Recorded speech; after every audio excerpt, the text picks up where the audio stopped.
اعوذ باللہ من الشیطان الرجیم بسم اللہ الرحمن الرحیم۔ مدینہ کی گلیوں کا وہ گمنام نوجوان جس کا نہ کوئی حسب تھا نہ نسب، لیکن جس کے لیے رحمت عالم صلی اللہ علیہ وآلہ وسلم نے اپنی مبارک باہوں کو بستر بنا دیا۔ ایک ایسا نکاح جس کا پیغام خود اللہ کے رسول صلی اللہ علیہ وآلہ وسلم نے بھیجا، اور ایک ایسی شہادت جس پر عرش والے بھی جھوم اٹھے۔ آئیے سنتے ہیں حضرت جلیبیب رضی اللہ تعالیٰ عنہ کی وہ داستان وفا جو دنیا کی نظر میں معمولی مگر آسمان والوں کے لیے معتبر تھی۔ مدینہ منورہ کی گلیوں میں ایک دبلا پتلا سانولا سا نوجوان اکثر دکھائی دیتا تھا۔ لباس سادہ، چہرے پر غربت کی لکیر، قد و قامت میں پست، شکل و صورت میں کمتر، بالکل بے سہارا، مگر آنکھوں میں ایک ایسی روشنی جو صرف ایمان والوں کے حصے میں آتی ہے۔ لوگ اسے جلیبیب کہتے تھے۔ نہ کوئی قبیلہ اس پر فخر کرتا تھا، نہ کسی مجلس میں او بھگت تھی، اور نہ کسی دروازے پر استقبال، مگر ایک دروازہ ایسا تھا جو ہمیشہ اس کے لیے کھلا رہتا تھا۔ حضرت جلیبیب کا کوئی معروف نسب نہیں تھا۔ محدثین فرماتے ہیں کہ وہ انصار کے قبیلے میں رہنے والے ایک آزاد کردہ غلام تھے۔ اب ایک غلام کا کیا معاشرتی مقام و مرتبہ ہوتا ہے، مگر جو دل میں ایمان رکھتا ہو اس کی پہچان ظاہری نہیں ہوتی، اور یہی جلیبیب کی اصل شان تھی۔ اس لیے حضرت محمد صلی اللہ علیہ وآلہ وسلم کو اس نوجوان سے بڑی محبت تھی۔ دونوں میں گویا بے تکلفانہ دوستی بھی تھی۔ ایک دن نبی کریم صلی اللہ علیہ وآلہ وسلم نے مسکرا کر فرمایا، یار جلیبیب، تم شادی کیوں نہیں کرتے؟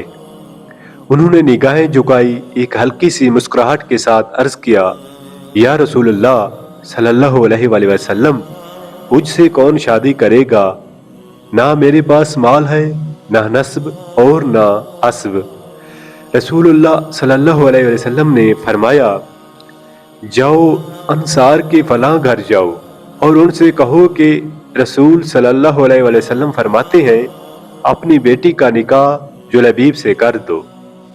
یہ جملہ سنتے ہی جلیبیب رضی اللہ تعالیٰ عنہ سر جھکائے اس گھر کی طرف روانہ ہوئے۔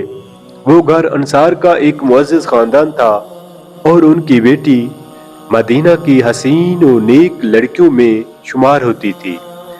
جب جلیبیب رضی اللہ تعالیٰ عنہ نے دروازہ کھٹکھٹایا اور کہا، رسول اللہ صلی اللہ علیہ وسلم تمہیں سلام کہتے ہیں اور فرماتے ہیں کہ اپنی بیٹی کا نکاح مجھ سے کر دو، تو باپ ٹھٹک گیا، اے جلیبیب، تمہارے پاس نہ مال ہے اور نہ نسب۔ یہ جملہ ابھی ختم بھی نہ ہوا تھا، اندر سے ایک پاکیزہ آواز بلند ہوئی، اے ابو جان، کیا تم رسول اللہ صلی اللہ علیہ وسلم کے پیغام کو رد کرتے ہو؟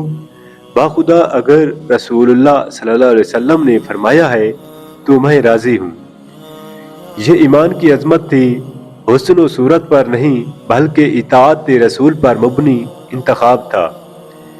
یوں ایک وہ شخص جسے مدینہ کی گلیاں بھی پہچانتی نہ تھی، نبی اکرم صلی اللہ علیہ وآلہ وسلم کے حکم سے ایمان و وفا کی سب سے حسین بیٹی کا شوہر بننے والا تھا۔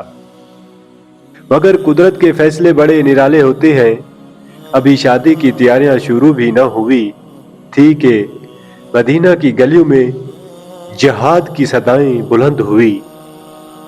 جلیبیب جو نئی دلہن کے خوابوں سے وابستہ تھے، بغیر تردد کے اٹھ کھڑے ہوئے۔ وہ جانتے تھے کہ مومن کا پہلا فرض رب کی پکار پر لبیک کہنا ہے۔ جنگ ختم ہوئی۔ نبی کریم صلی اللہ علیہ وآلہ وسلم نے صحابہ کرام سے پوچھا، کیا تم اپنے کسی ساتھی کو مفقود پاتے ہو؟ سب نے گن گن کر نام بتائے، مگر کسی نے جلیبیب کا ذکر نہ کیا۔ کرتا بھی کون؟ جلیبیب کو کون یاد کرے؟ نبی کریم صلی اللہ علیہ وآلہ وسلم نے فرمایا، لیکن میں اپنے محبوب جلیبیب کو نہیں پاتا۔ صحابہ تلاش میں نکلے، کچھ فاصلے پر ایک گوشے میں جلیبیب کی لاش ملی۔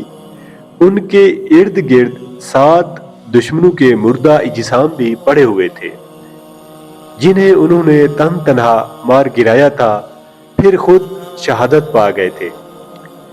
نبی کریم صلی اللہ علیہ وآلہ وسلم وہاں تشریف لائے، چہرے پر غم اور محبت کے آثار۔ آپ صلی اللہ علیہ وآلہ وسلم ان کی لاش کے پاس کھڑے ہو کر فرمایا، وہ مجھ سے ہے اور میں اس سے ہوں، وہ مجھ سے ہے اور میں اس سے ہوں۔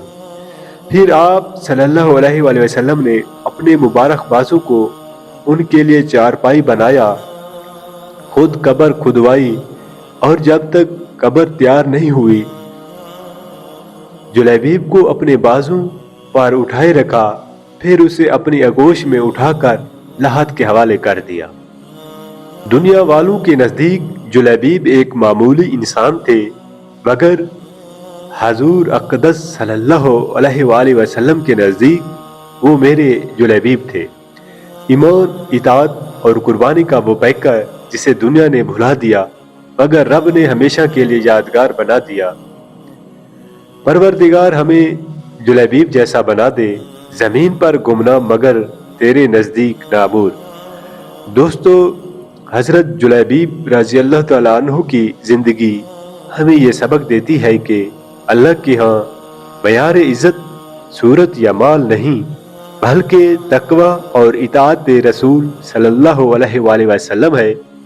آج ہم بھی دنیاوی رشتوں اور معیاروں میں الجھے ہوئے ہیں، کاش ہمارے دلوں میں بھی وہی تڑپ پیدا ہو جائے کہ ہم بھی اپنے نبی کریم صلی اللہ علیہ وآلہ وسلم کے یہ الفاظ جیت سکیں کہ یہ مجھ سے ہے اور میں اس سے ہوں۔